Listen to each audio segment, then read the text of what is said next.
you who do such an extraordinary job for the community. What Chris described is not some kind of abstract kind of concern. Well, maybe it happens somewhere else, but it's not really that immediate.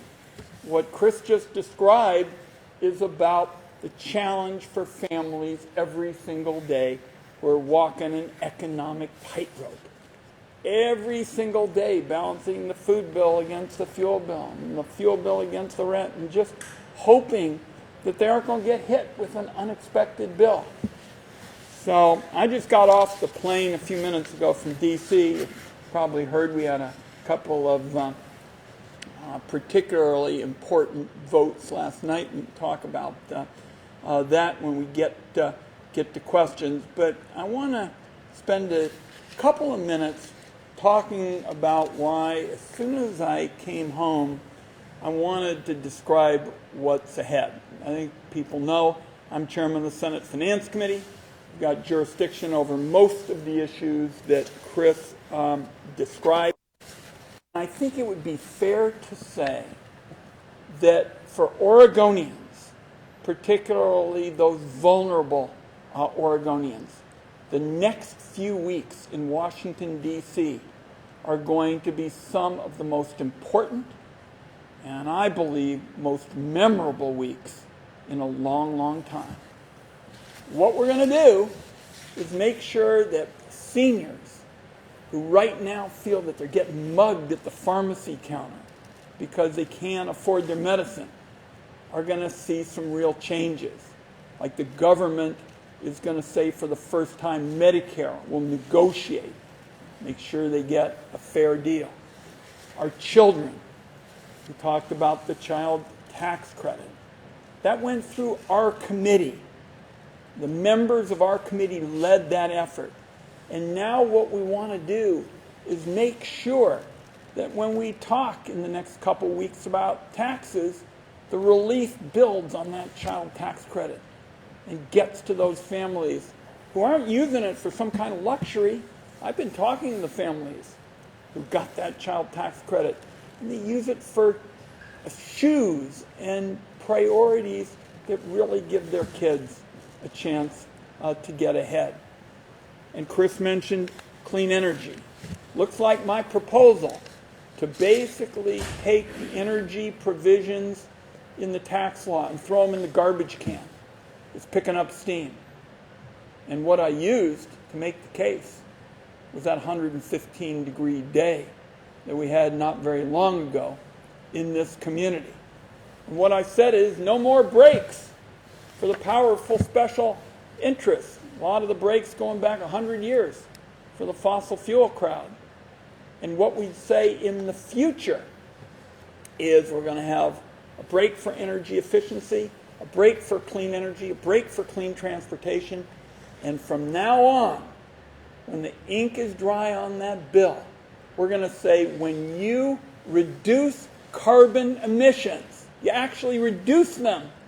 The more you reduce carbon emissions, the bigger your tax savings are going to be. That's a big departure. Senate Finance Committee hasn't done anything like that in 100 years, folks. 100 years. Powerful groups would just walk on in and say, well, so-and-so at home wants a tax break, and everybody just give them a tax break. Those days are coming to an end. And it's one of the most important changes I've made in my time in public service. Talked about shelter. And we've seen what the low-income housing tax credit means for people. We've seen what the neighborhood legislation means for this community. We're going to get those funded. We're going to get them a significant boost in funding in this budget package. And a lot of people might be following this and get ready to say, hey, Ron, how are you going to pay for this? Well, let me be real clear. We're going to start by saying that billionaires are finally going to pay their fair share. You've probably been reading these stories recently about how a lot of the billionaires don't take a wage. so they don't really have an income like firefighters and nurses and the like. And you read all those stories about all the big shots who paid little or nothing in income taxes for years on end. Well, under my legislation, which has been endorsed by the President of the United States, so we've got some real momentum behind this. They're going to pay their fair share, just like firefighters and nurses who live in our community. So there's a lot to do in the next few weeks.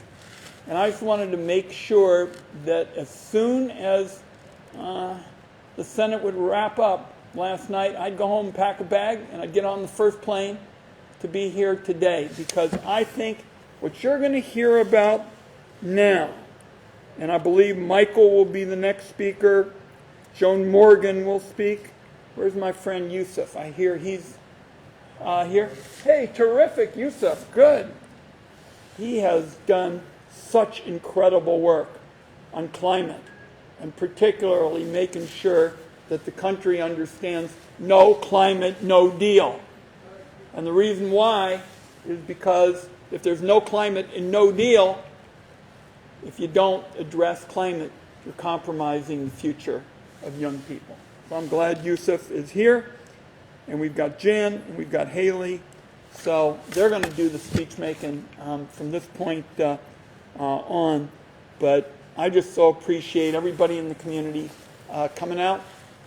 And I just got off a call, my first call coming home for the housing conference, and they're already cranked up with their petitions and their emails and all the things to build a grassroots juggernaut behind what you're going to hear about over the next half an hour or so from our speakers.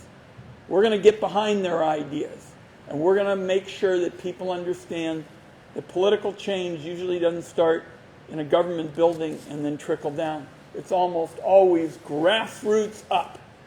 And when I walk into the Senate Finance Committee and on the floors of the United States Senate, I'll be especially proud because the advocates that we're hearing from today are going to be out making the case in every nook and cranny in Oregon and showing that Oregon, once again, is setting the example for our country as we move into these crucial next few weeks when some of the most momentous changes can be made in a long, long time by coming together and making it clear to our elected representatives what our values are. Michael.